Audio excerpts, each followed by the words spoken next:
دیکھیے مندرجہ ذیل الفاظ پر غور کریں.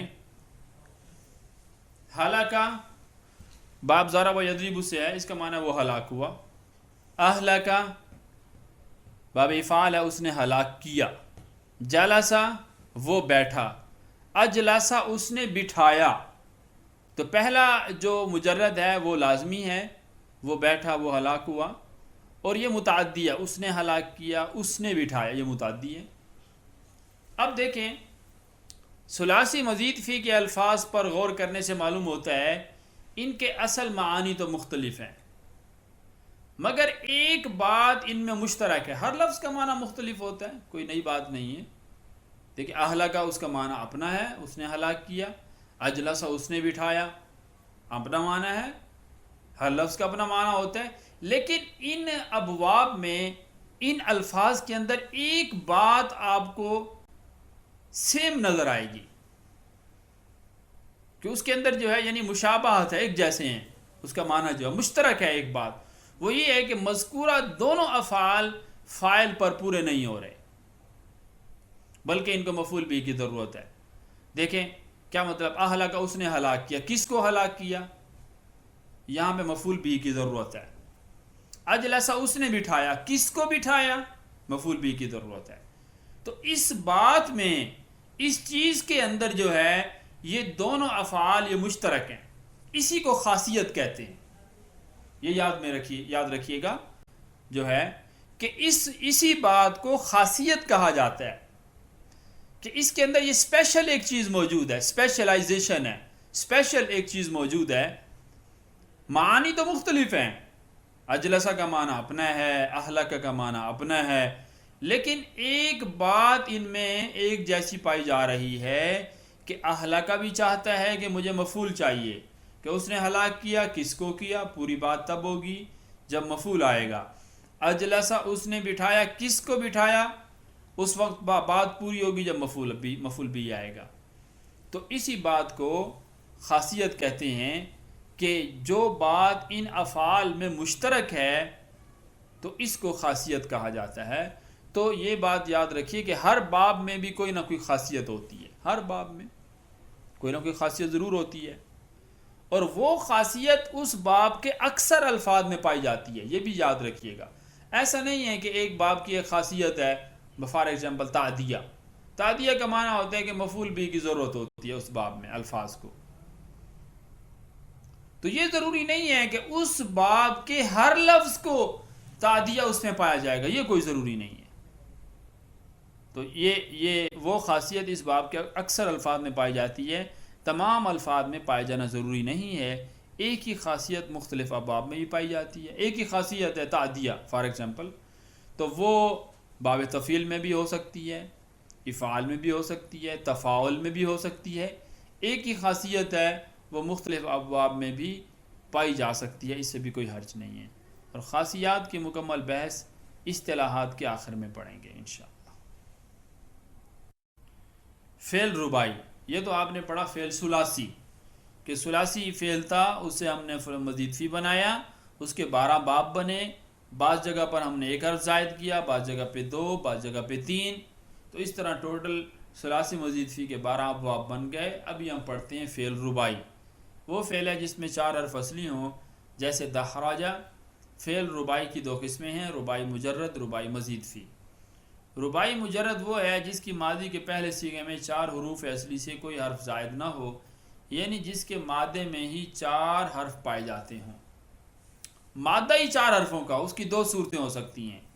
نمبر 1 وہ لفظ 4 اصلی حروف سے بنا ہوا ہو، جیسے دحرجہ. نمبر 2 ثلاثی مجرد کے کسی لفظ میں ایک حرف اصلی ملا کر دحرجہ کی طرح بنائیں، جیسے جالبا سے جل بابا، جل بابا. اب اس کے اندر بھی جو ہے 4 حرف ہیں، جل بابا، فعلل، دحرجہ. تو رباعی مجرد کا صرف ایک ہی باب ہے، بڑے مزے کی بات ہے. ثلاثی مزید فی کے تو 12 باب تھے، ثلاثی مجرد کے 6 باب، ثلاثی مزید فی کے 12 باب، اور رباعی مجرد کا ایک ہی باب ہے. ماشاءاللہ اکلوتا ہی ہے. باب کا نام ہے فعلل، فعلل، اور اس کی مثال ہے دحرجۃ، فعللۃ. اس باب کو بھی آپ انشاءاللہ پڑھیں گے. جیسے آپ ثلاثی مزید فی کے 12 باب پڑھیں گے، جب گردانیں شروع ہوں گی تو ان کے بعد پھر رباعی کا باب پڑھیں گے آپ۔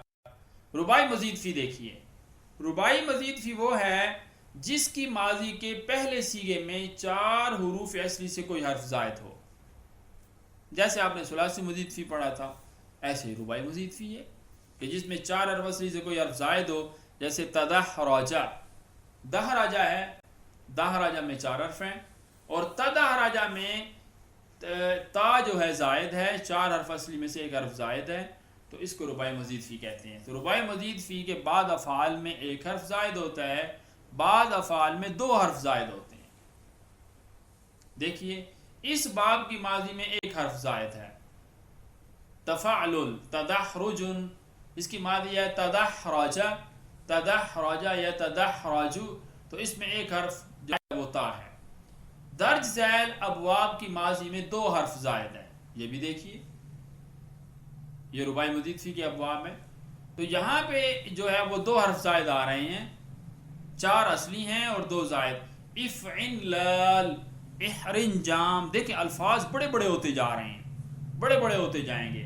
احرنجم، یحرنجم، احرنجامن، تو اس میں الف اور نون یہ 2 حرف زائد ہیں۔ افعلال، اکشعرار اس کا مصدر ہے اور اس کی ماضی ہے اکشعر، اکشعر، اس میں الف اور را، الف اور را جو اس میں یہ 2 حرف جو ہے جو زائد ہیں۔ فائدہ، فعل رباعی مجرد سے رباعی مزید فی بناتے وقت 1 یا 2 حرف زیادہ کیے جاتے ہیں، جیسے دحرجہ، اب اس کے شروع میں ایک حرف تا مادے سے زائد لگائی تو تدحرجہ بن گیا۔ غور کیجئے رباعی مجرد کے الفاظ میں اور پھر ان میں کی زیادتی کیسے ہو رہی ہے اور پھر وہ رباعی مزید فی کیسے بن رہے ہیں۔ رباعی مجرد دیکھیں، دحرجہ، ایک حرف زائد تدحرجہ، حرجمہ، 2 حرف زائد احرنجمہ، قشعرہ، قشعرہ، چونکہ جو ہے فعلل تو اس میں 2 حرف زائد اکشعر، تو فعل رباعی مجرد سے رباعی مزید فی بناتے وقت 1 یا 2 حروف زائد کیے جاتے ہیں تو رباعی مزید فی بن جاتا ہے۔ ثلاثی مزید فی میں باب کا نام مصدر کے وزن پر ہوتا ہے، یہ تھوڑی سی مختلف بات ہے جو کہ آپ نے مجرد میں نہیں پڑھی۔ عزیز طلباء، آپ پڑھ چکے ہیں ثلاثی مجرد میں باب کا نام فعل ماضی اور مضارع کا پہلا صیغہ ہوتا ہے۔ آپ سے کوئی پوچھے عرفہ کون سا باب ہے، آپ کہیں جی ثلاثی مجرد کا باب ہے، جی کون سا باب ثلاثی مجرد کا، آپ کہیں گے ضرب یضرب، فعل یفعل۔ آپ نے جب باب کا نام بتایا ثلاثی مجرد کا تو آپ نے فعل ماضی اور مضارع کا پہلا صیغہ پڑھا، ضرب یضرب، فعل یفعل، اور ثلاثی مزید فی میں یہ ترتیب بدل گئی ہے۔ اس میں یہ ہوتا ہے کہ جو باب کا نام ہوتا ہے وہ مصدر کے وزن پر ہوتا ہے، جو اس باب کی مصدر ہے وہی اس کا نام ہے، جیسے افعال، تفیل، مفاعلہ، یہ مصادر ہیں۔ اس کی بھی ایک وجہ ہے کہ ثلاثی مجرد میں ایسا کیوں ہے کہ فعل ماضی اور مضارع کا پہلا صیغہ باب کا نام ہوتا ہے، اور ثلاثی مزید فی میں ایسا کیوں ہے کہ مصدر باب کا نام ہوتا ہے، اس کو بھی ہم سمجھیں گے۔ تو دیکھیے، جب کہ مزید فی میں مصدر کا وزن باب کا نام ہوتا ہے، آئیے ہم اس کی وجہ پڑھتے ہیں۔ باب کا نام رکھنے کا مقصد ایک باب کے الفاظ کو دوسرے باب کے الفاظ سے جدا کرنا ہوتا ہے۔ ثلاثی مجرد میں باب کا نام مصدر کے وزن پر نہیں ہوتا، ثلاثی مجرد میں باب کا نام مصدر کے وزن پر نہیں ہوتا، کیونکہ ثلاثی مجرد کے مصادر کے اوزان بہت زیادہ ہیں، سمائی ہیں۔ اب دیکھیں، اگر کوئی کہے کہ عرف یعرف جو ہے، ضرب یضرب اس باب کا نام ہے، تو اس کا جو مصدر ہے وہ ضربن ہے، تو ضربن آپ باب کا نام رکھ لیتے تو ہم کہیں گے دیکھیں جو ضربن ہے ایک مصدر تو نہیں آتا۔ اگر ایک صیغہ ہم لیں عرفہ، اس کا مصدر آتا ہے عرفن، عرفن، عرفانن، عرفتن، تو کیا مطلب کہ ایک باب ہے اور اس کے مصدر 4-5 آ رہے ہیں، تو آپ پھر مصدر کا نام کیسے باب کا نام رکھیں گے؟ تو آپ کیا ایک باب کا نام 4 الفاظ سے کیسے رکھ سکتے ہیں؟ تو معلوم اس کی وجہ کیا ہے، چونکہ مصادر جو ہیں ثلاثی مجرد کے وہ سیمائی ہیں اہل عرب کے سننے پہ ڈیپینڈ کرتے ہیں کہ انہوں نے کون کون سے مصادر استعمال کیے ہیں مجرد میں. جو انہوں نے استعمال کیے ہیں وہ مصدر کہلاتے ہیں. اب وہ زیادہ تعداد میں ہیں، ایک لفظ کے 3 بھی ہیں، 4 بھی ہیں، 2 بھی ہیں. تو جس سے معلوم ہوا کہ پھر ہم سہولت یہ ہے کہ ہم ماضی اور مضارع کا پہلا صیغہ ملائیں اور ہم وہ باب کا نام رکھ دیں. تو پھر ایسا ہی کیا گیا. تو یہاں تک کہ بعض دفعہ ایک فعل کے کئی مصادر آتے ہیں، جیسے سلائیڈ میں یہ مثال دی گئی، جیسے جلس یجلسو، اس کے مصادر ہیں جلوسن، جلستن، جلستن، جلسن. اب یہ 1 2 3 اور 4 مصدر آتے ہیں جلس یجلسو کے.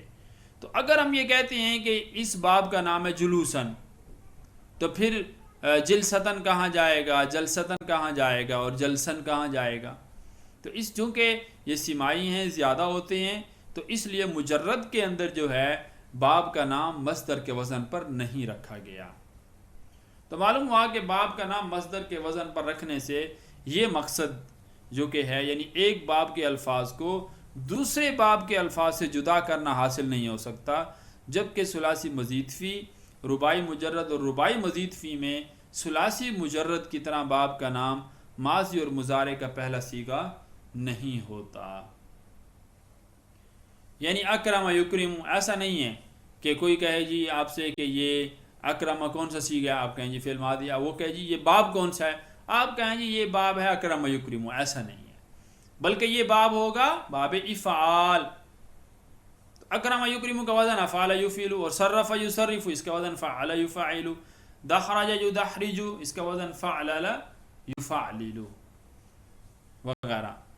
کیونکہ ثلاثی مزید فی، رباعی مجرد اور رباعی مزید فی میں مصادر کے اوزان قیاسی ہیں اور کم ہیں. قیاسی ہیں، وہ قواعد کے تحت ہیں، سیمائی نہیں ہیں وہ، اور ہیں بھی بہت کم جو مصادر ہیں ثلاثی مزید فی کے، رباعی مجرد کے، رباعی مزید فی کے. تو اس میں پھر ہر فعل کا نام ایک ہی مصدر متعین ہے، تو وہی ہم نے اس کا باب کا نام رکھ دیا. تو ان سے یہ مقصد حاصل ہو جاتا ہے کہ ایک باب کے الفاظ کو دوسرے باب کے الفاظ سے جدا کرنا، یہ پھر سمجھ میں آ جاتا ہے کہ ہر باب کا نام مختلف ہے اور اس کے الفاظ بھی پھر مختلف ہو جائیں گے. فائدہ: باب ثلاثی مجرد اور ثلاثی مزید فی، رباعی مجرد اور رباعی مزید فی کہلانے میں ماضی کے پہلے صیغے کے یہ تابع ہوتے ہیں. ماضی کے پہلے صیغے کو دیکھا جاتا ہے، یعنی اگر ماضی ثلاثی مجرد ہے، اس سے بننے والے تمام مشتقات، 6 اسماء، 6 افعال، تمام گردانیں، وہ بھی ثلاثی مجرد. اگر ماضی ثلاثی مزید فی ہے اس کا پہلا صیغہ، تو اس سے بننے والے تمام گردانیں وہ مزید فی کہلائیں گی. اگر ماضی رباعی مجرد ہے تو اس سے بننے والی تمام گردانیں رباعی مجرد کہلائیں گی. اور اگر ماضی رباعی مزید فی ہے تو اس سے بننے والی تمام گردانیں رباعی مزید فی کہلائیں گی.